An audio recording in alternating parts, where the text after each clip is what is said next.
श्री राम जय राम, श्री राम जय जय राम। श्री रामचंद्र जी की कथा हाथ की सुंदर ताली है जो संदेह रूपी पक्षियों को उड़ा देती है। फिर राम कथा कलयुग रूपी वृक्ष को काटने के लिए कुल्हाड़ी है। हे गिरिराज कुमारी, तुम इसे आदर पूर्वक सुनो। वेदों ने श्री रामचंद्र जी के सुंदर नाम, गुण, चरित्र, जन्म और कर्म सभी अनगिनत कहे हैं। जिस प्रकार भगवान श्री रामचंद्र जी अनंत हैं, उसी तरह उनकी कथा, कीर्ति और गुण भी अनंत है। तो भी तुम्हारी अत्यंत प्रीति देखकर जैसा कुछ मैंने सुना है और जैसी मेरी बुद्धि है, उसी के अनुसार मैं कहूँगा। हे पार्वती, तुम्हारा प्रश्न स्वाभाविक ही सुंदर, सुखदायक और संत सम्मत है और मुझे तो बहुत ही अच्छा लगा है। परंतु हे पार्वती, एक बात मुझे अच्छी नहीं लगी, यद्यपि वह तुमने मोह के वश होकर ही कही है।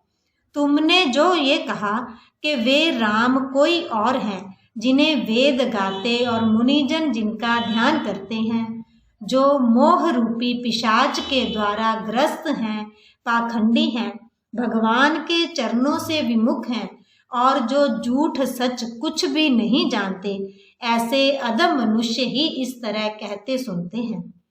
जो अज्ञानी, मूर्ख, अंधे और भाग्यहीन हैं और जिनके मन रूपी दर्पण पर विषय रूपी काई जमी हुई है, जो व्यभिचारी, छली और बड़े कुटिल हैं और जिन्होंने कभी स्वप्न में भी संत समाज के दर्शन नहीं किए और जिन्हें अपने लाभ हानि नहीं सूझती, वे ही ऐसी वेद विरुद्ध बातें कहा करते हैं। जिनका हृदय रूपी दर्पण मैला है और जो नेत्रों से हीन है, वे बेचारे श्री रामचंद्र जी का रूप कैसे देखें। जिनको निर्गुण सगुण का कुछ भी विवेक नहीं है, जो अनेक मन गढ़ंत बातें बका करते हैं, जो श्री हरि की माया के वश में होकर जगत में जन्म मृत्यु के चक्कर में भ्रमते फिरते हैं, उनके लिए कुछ भी यह डालना असंभव नहीं है। जिन्हें वायु का रोग हो गया है, जो भूत के वश हो गए हैं और जो नशे में चूर हैं, ऐसे लोग विचार कर वचन नहीं बोलते। जिन्होंने महामोह रूपी मदिरा पी रखी है, उनके कहने पर कान ना देना चाहिए। अपने हृदय में ऐसा विचार कर संदेह छोड़ दो और श्री रामचंद्र जी के चरणों को भजो। हे पार्वती, ब्रह्म रूपी अंधकार के नाश करने के लिए सूर्य की किरणों के समान मेरे वचनों को सुनो। सगुण और निर्गुण में कुछ भी भेद नहीं है। मुनि, पुराण, पंडित और वेद सभी ऐसा कहते हैं। जो निर्गुण, अरूप, अलख और अजन्मा है, वही भक्तों के प्रेम वश सगुण हो जाता है। जो निर्गुण है वही सगुण कैसे है? जैसे जल और ओले में भेद नहीं, दोनों जल ही हैं, ऐसे ही निर्गुण और सगुण एक ही हैं। जिसका नाम ब्रह्म रूपी अंधकार के मिटाने के लिए सूर्य है, उसके लिए मोह का प्रसंग भी कैसे कहा जा सकता है। श्री रामचंद्र जी सच्चिदानंद स्वरूप सूर्य हैं। वहाँ मोह रूपी रात्रि का लवलेश भी नहीं है। वे स्वभाव से ही प्रकाश रूप और भगवान हैं। वहाँ तो विज्ञान रूपी प्रातःकाल भी नहीं होता। अज्ञान रूपी रात्रि हो तब तो विज्ञान रूपी प्रातःकाल हो। भगवान तो नित्य ज्ञान स्वरूप है। हर्ष, शोक, ज्ञान, अज्ञान, अहंता और अभिमान, ये सब जीव के धर्म हैं। श्री रामचंद्र जी तो व्यापक ब्रह्म परमानंद स्वरूप, प्रात्पर प्रभु और पुराण पुरुष हैं। इस बात को सारा जगत जानता है।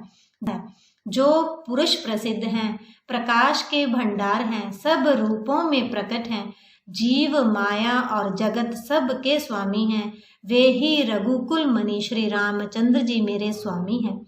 ऐसा कहकर शिवजी ने उनको मस्तक नवाया। अज्ञानी मनुष्य अपने भ्रम को तो समझते नहीं और वे मूर्ख प्रभु श्री रामचंद्र जी पर उसका आरोप करते हैं। जैसे आकाश में बादलों का पर्दा देखकर कुविचारी लोग कहते हैं कि बादलों ने सूर्य को ढक लिया। जो मनुष्य आंख में उंगली लगाकर देखता है उसके लिए तो दो चंद्रमा प्रकट हैं, प्रत्यक्ष हैं। हे पार्वती, श्री रामचंद्र जी के विषय में इस प्रकार मोह की कल्पना करना वैसा ही है जैसा आकाश में अंधकार, धुएं और धूल को सोहाना। आकाश जैसे निर्मल और निर्लेप है, उसको कोई मलिन या स्पर्श नहीं कर सकता। इसी प्रकार भगवान श्री रामचंद्र जी नित्य निर्मल और निर्लेप हैं। कोई मलिन विषय, इंद्रियों के देवता और जीवात्मा ये सब एक की सहायता से एक चेतन होते हैं। अर्थात विषयों का प्रकाश इंद्रियों के देवताओं से और इंद्रियों के देवताओं का चेतन जीव आत्मा से प्रकाश होता है। इन सब का जो परम प्रकाशक है, अर्थात जिससे इन सब का प्रकाश होता है, वही अनादि ब्रह्म अयोध्या नरेश श्री रामचंद्र जी हैं। यह जगत प्रकाश्य है और श्री रामचंद्र जी इसके प्रकाशक हैं।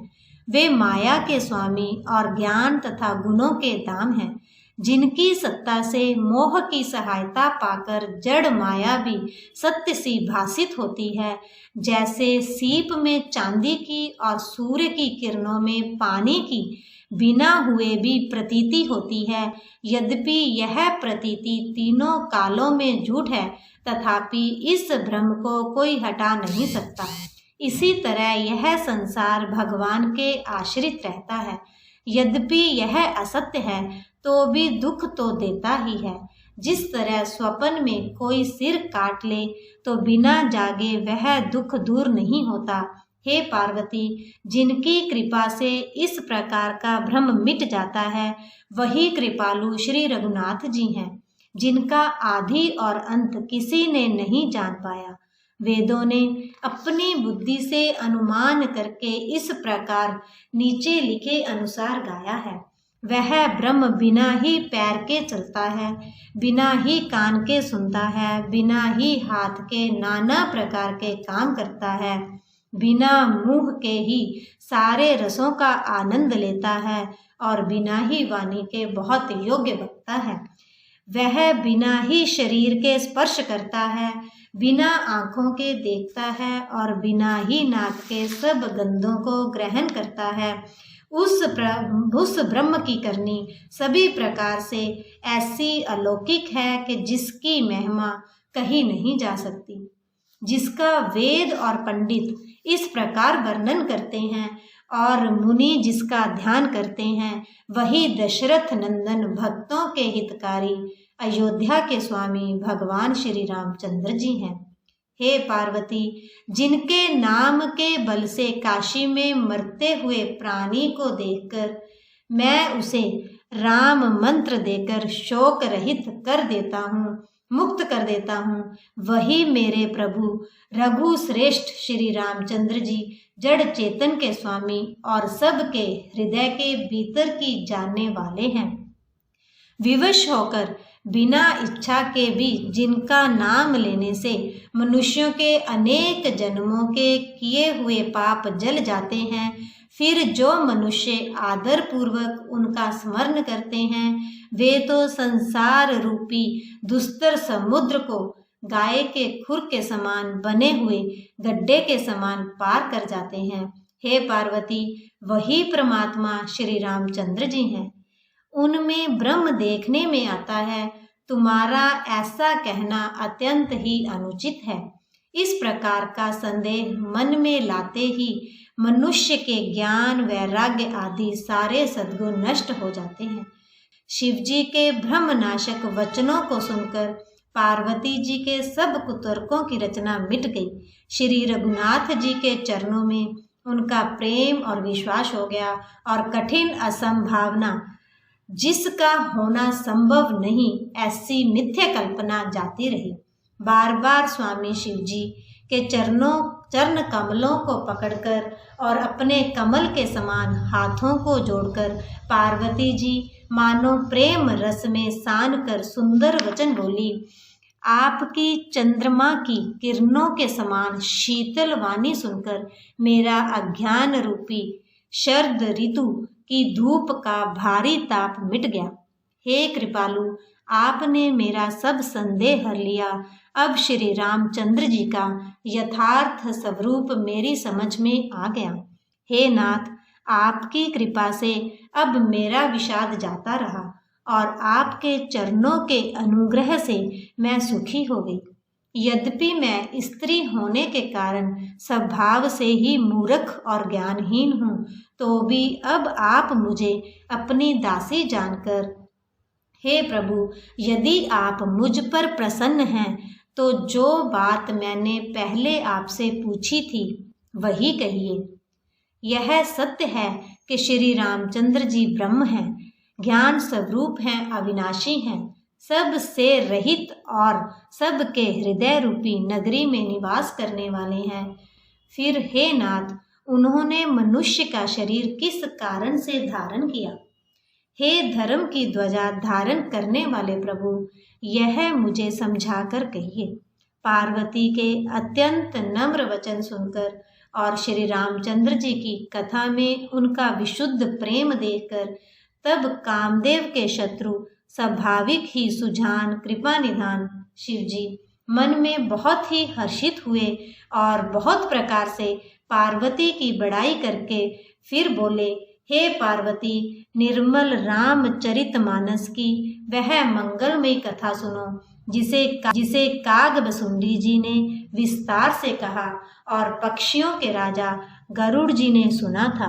नाभा प्रायण पहला विश्राम, मासा प्रायण चौथा विश्राम। मेरे प्रभु राम जय जय राम, मेरे मन बस जाओ सीताराम। मंगल भवन अमंगलहारी, द्रवहु सुदशरथ अजर बिहारी। जय सिया राम जय जय सिया राम, जय सिया राम जय जय सिया राम, जय सिया राम जय जय सिया राम।